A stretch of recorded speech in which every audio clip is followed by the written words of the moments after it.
สบายดีค่อยซื้อนางคำวงผาไซวงมือนี้สีมา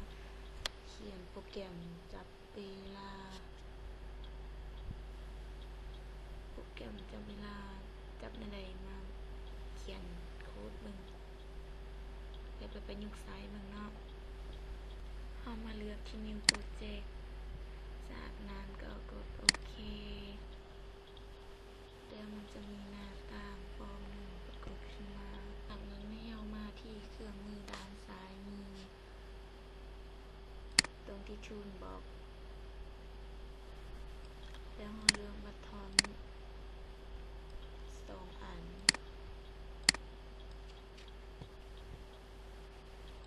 มีบัตทอน1กับบัตทอน2จากนั้นก็ไปเอาลาเบลมา3 ลาเบล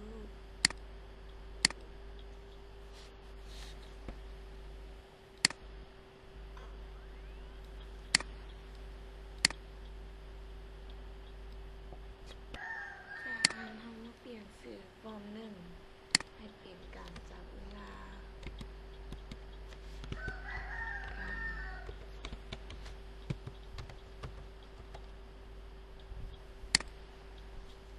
เปลี่ยนสื่อบัตทอน1เป็นสต็อปเป็นสตาร์ทนะสตาร์ทบัตทอน2เป็นปุ่มสต็อป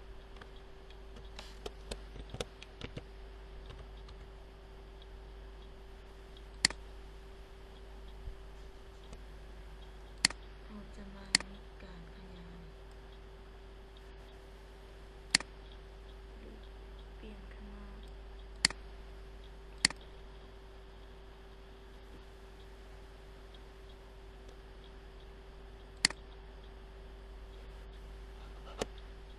11ปริมาณ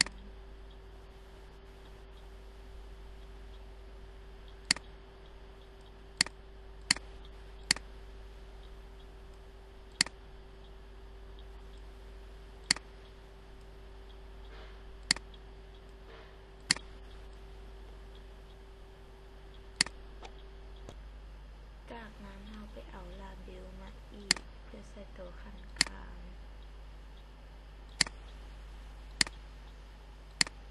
เปลี่ยนชื่อที่มุมขวามือ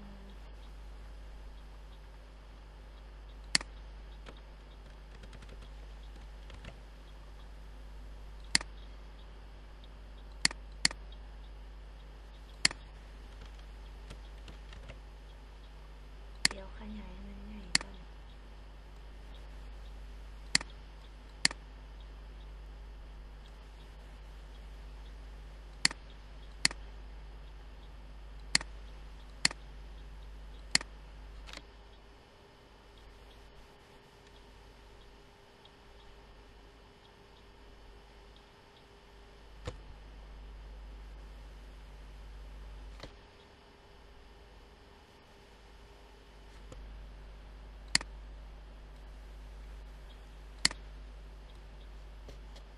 จากนั้นให้เราไปทูลบอกอีกเทื่อหนึ่งเพื่อไปเอาทำมือมาวางนี้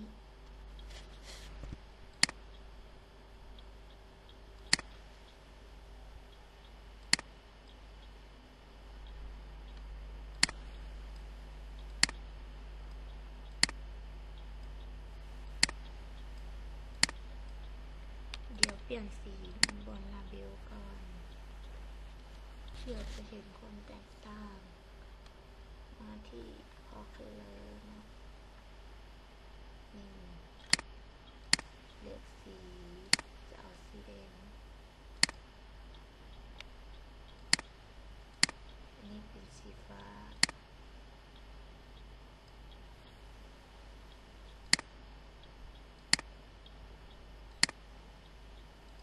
อันนี้สีเขียวนะ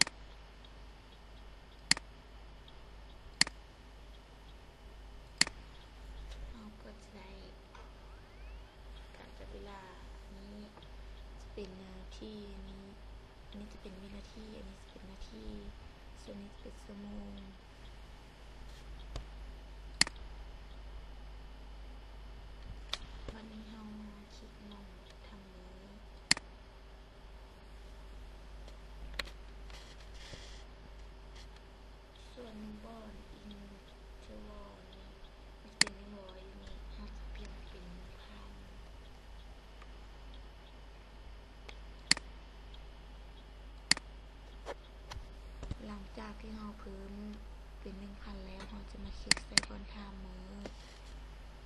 ก็จะมีไทม์เมอร์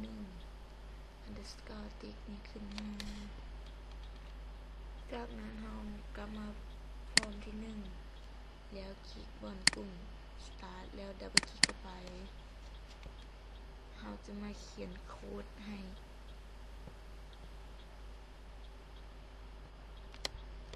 ไทม์เมอร์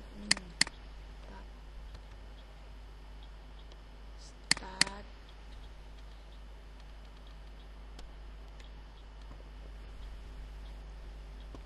แล้วก็ใส่วงเล็บเปิดปิดกลับมาหน้าฟอร์มอันนี้เป็นระเบียบ1อันนี้เป็นระเบียบ2ระเบียบ3เรามาเขียนระเบียบ3ก่อนกลับมาดีโค้ด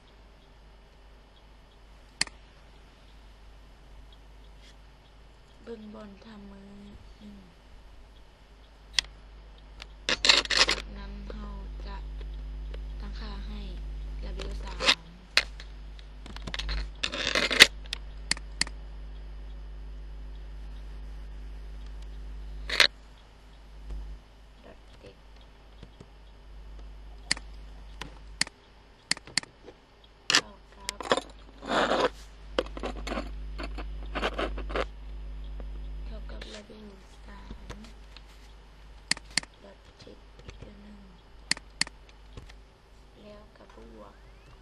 ขึ้นไป1หลังจากนั้นก็กด enter หลังจากนั้นเรากลับมาฟอร์มที่1หลังจากนั้นเราจะมาเขียนฟอร์มโหลดให้ฟอร์ม1ของเราด้วยการดับเบิลคลิกใส่ก็จะปรากฏขึ้นฟอร์ม1โหลดวันนี้จากนั้นเราจะมาใส่ค่าฟอร์มโหลดของเราจะเป็นลาเบล1 text เท่ากับ0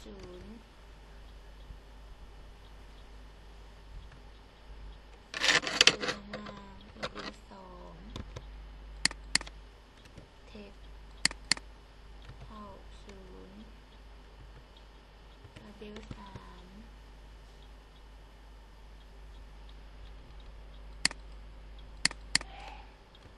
เทคเท่ากับ0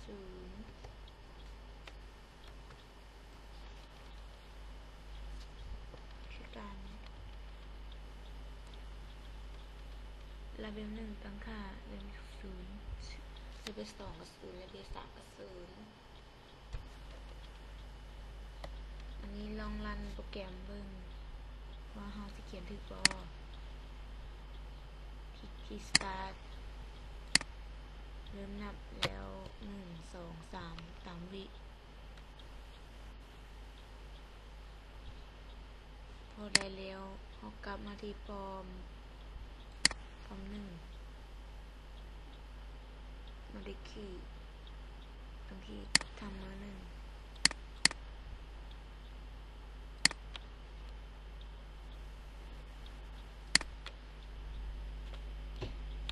เดี๋ยวจะตั้งใส่อีก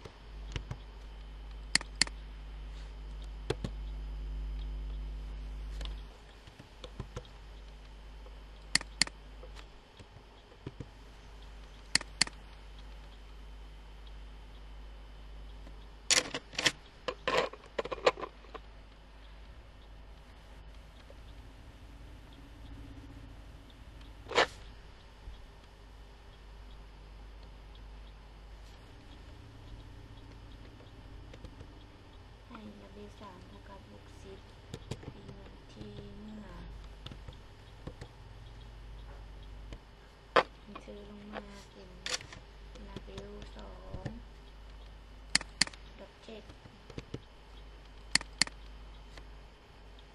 เมื่อระเบียบ3เท่ากับ60นาทีก็ให้ระเบียบ2เข้ากับ60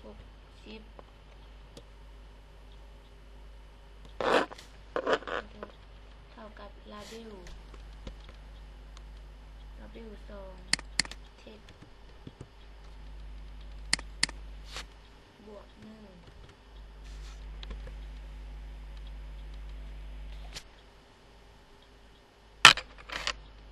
เรามาลองรันโปรแกรมเบิ่ง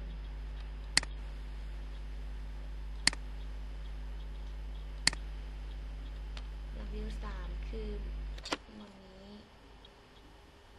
ถ้าฮอต60ตัวไหนบนนี้จะเปลี่ยนเป็น1นาทีทันที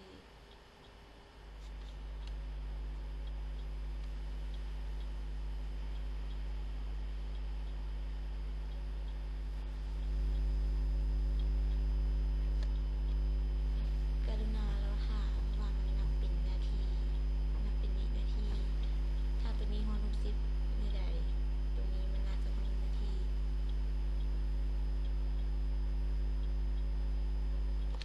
อาจจะซาแต่ก็เพราะว่ามันเป็นวินาทีฮอต6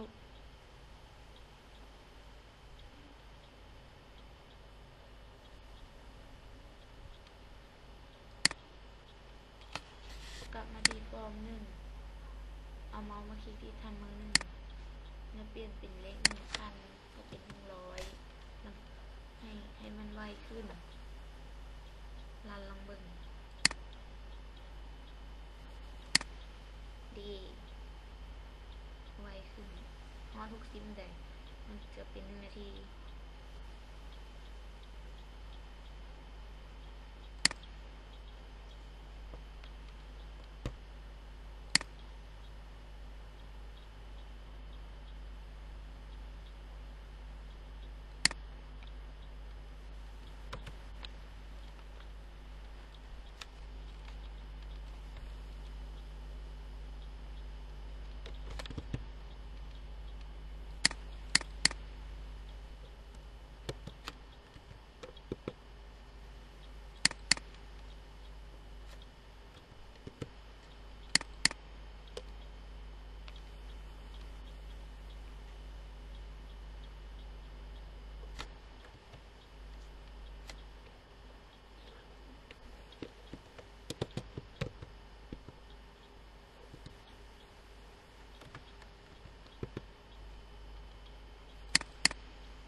เลข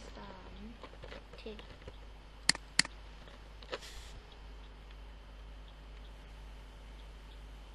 ต้องเท่ากับ0เมื่อใดที่นับฮอต60แล้วให้ระเบิล3มาเริ่มต้นที่0ใหม่ลองรันสตาร์ท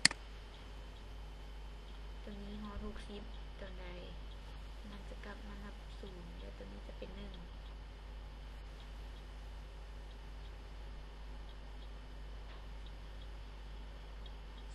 แล้วโอเควันนี้เราจะมาเขียนให้ปุ่ม stop ดับเบิลคลิกที่ปุ่ม stop นี้จากนั้นก็มาเขียน timer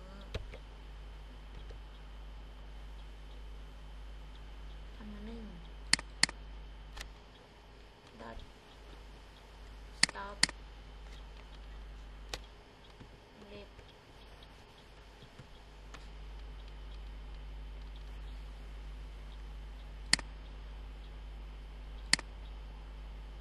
มันก็จะหยุด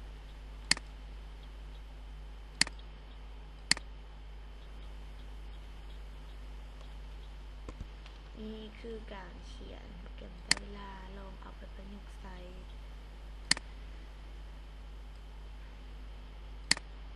เราจะเพิ่มอีกปุ่มหนึ่งนะปุ่มออกปุ่ม exit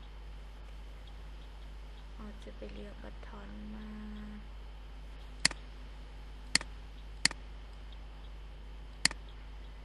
ใส่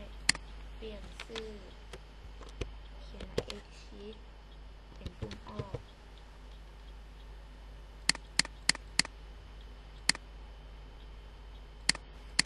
เลือกข้างหน้า S เราจะมาใส่สีให้นะ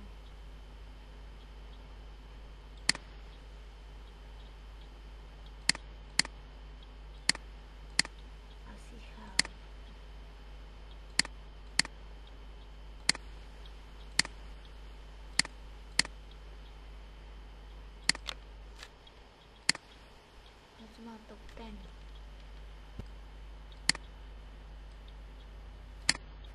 เราจะมาเขียนโค้ดที่ปุ่ม exit นี่เนาะ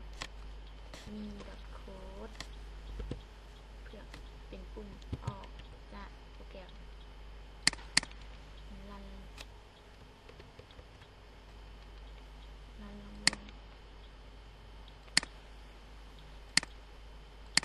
นี่จากนั้นเราจะมาใส่สีพื้นใส่สีแบ็คกราวด์มาที่ import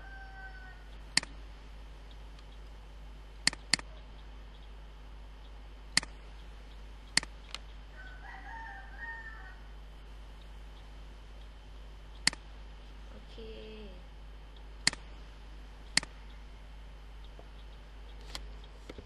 ลองเบิ่งนี่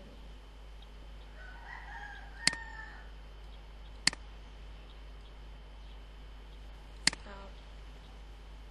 exit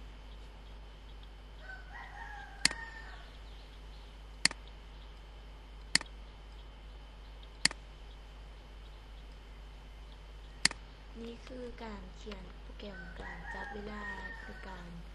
ใช้ label เป็นตัวนับเวลา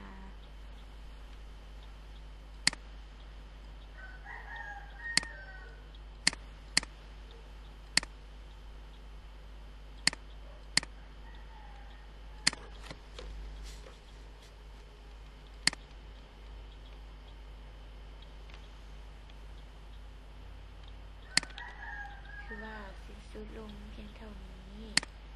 ลองเอาไปประยุกต์ใช้เมืองขออภัยที่ยังบ่ทันได้สมบูรณ์